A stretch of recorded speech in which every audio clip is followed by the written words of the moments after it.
Back in the day when I was 17 years old, I was playing 2K online. Since I was in the PlayStation party, it got toxic real fast. Now, that was normal. Friends roasting each other, seeing who can make the whole party laugh was a sport. Me personally, I wasn't really experienced in the art of roasting, so I stayed quiet so I can get by. But on this one particular night, I had laughed at one of the jokes. I thought I was good. Usually I would have my mic muted so that they couldn't hear me. But on this one particular night, the party went silent. I had checked online to see like the visual representation of our mics, and I saw mine was moving. So then before I can even generate my next thought, all I hear is, Omar, I know your fat ain't talking with that ugly high top. Comedian of the year. Who knew that Kevin Hart had competition from around DZ on a PS4 party? Although everybody was laughing, I took it personal. But what was I gonna say? Anytime I said anything after that, my high top was mentioned.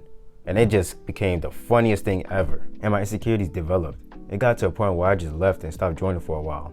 All the negative mindsets I had thought of myself. No one cares about you. You are worthless. This is how you are and you'll never change. You are a loser. All these thoughts that would just randomly come across my mind just grew louder and louder and louder until they became beliefs. Even after leaving, I kept seeing notifications of my high top being mentioned. The only friends that I had turned against me. I felt alone. Eventually, I grew into a depression. But at the time, I wasn't even aware of it because I was just consuming YouTube all day.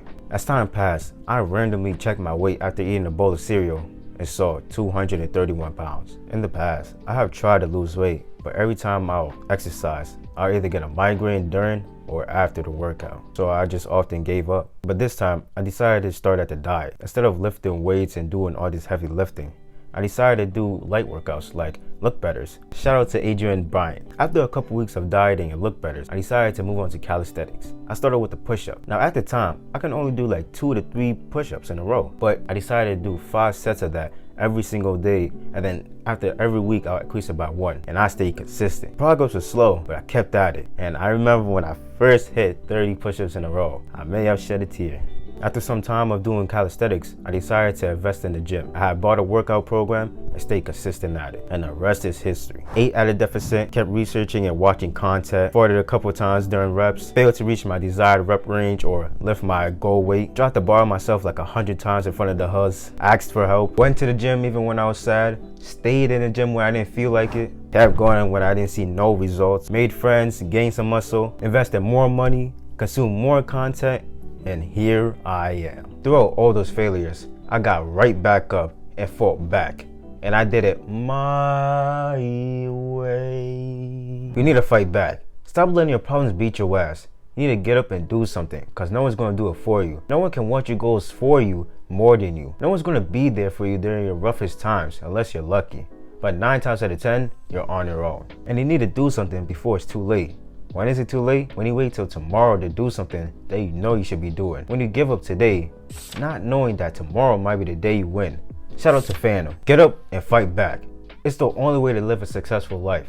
You need to like your past. This quote by Taekwondo states this perfectly. My past is my old future, and my future is my new past. His video goes into this perfectly, but what this meant to me was, if I want to live a life that I enjoy, I must do something today that will make me like yesterday, tomorrow. For example, last week, you studied all week and found out you got a good score this week. Now you're gonna feel good about yourself because your hard work paid off and you have something to show for it. Reverse it. You didn't study and then you found out that you had a bad score. You're gonna feel bad about yourself because you had failed a test that you wanted to pass and you have nothing to show for the work you have done. Then you'll try to distract yourself by watching content, watching TV, or playing video games, whatever. And it only makes the problem worse. So, achieve something that means something to you. It's the only way to live a happy life because you are like your past due to the things that you have done. Number 1, change your perspective. As a man is, as he sees. The rubber band analogy. No matter how hard you push, no matter how much progress you make, you'll snap right back into who you think you are. You can't see past yourself. Take 2 people for example. Alex, I'm not going to eat that pizza because I'm trying to lose weight. Rosa, I'm not going to eat that pizza because I care about my health. Who's going to make more progress?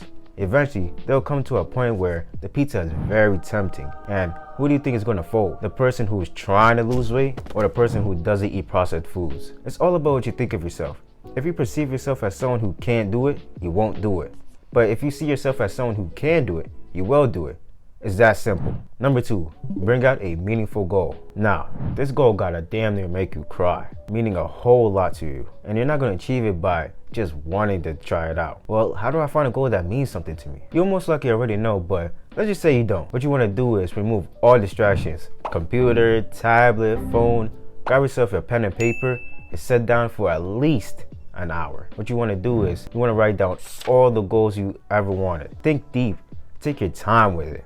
And then when you at least got 10, write down the impact that it will have on your life once you achieved it. Then once you have this down, narrow it down to 1. Narrow it down to the one that will have the most impact in your life. You want to be patient with this and take your time. The reason why you want to be patient is because if you do this for under an hour, you might pick a goal that doesn't really mean a lot to you. And then you'll put all this progress, all this hard work into it. And then once you achieved it, you'll go into a depression because it didn't solve the core problem in your heart. Then you might pick another goal that doesn't mean a whole lot to you and waste your time. Take your time and be patient and pick the right goal. Number 3, research and invest money into it. If you're watching this, I know you at least got $1. The reason why you want to invest money to it, because if you don't invest money to it, you're more likely to not even care for it. But if you invest money to it, you actually be like, oh shit, let me make sure that I take advantage and do it. Don't just buy anything, which is why I suggest to do research.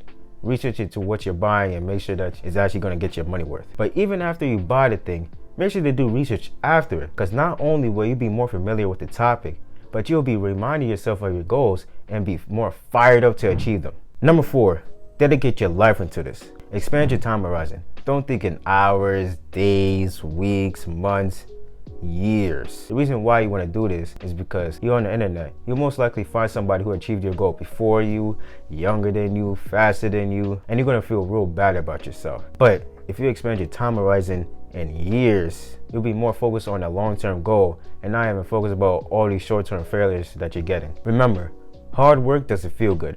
It isn't something that you do and it felt like time just passed by. It's something that feels like hell. And you said that you're willing to work hard for your goals, but are you willing to pay the cost to be successful? Only your actions will tell. With all that being said, you've seen the photos and the pictures of me back in the day. Although physically I was down bad, mentally I was way worse. So if I was able to make this transformation, there's no way in hell you can. And remember, always take it one step at a time.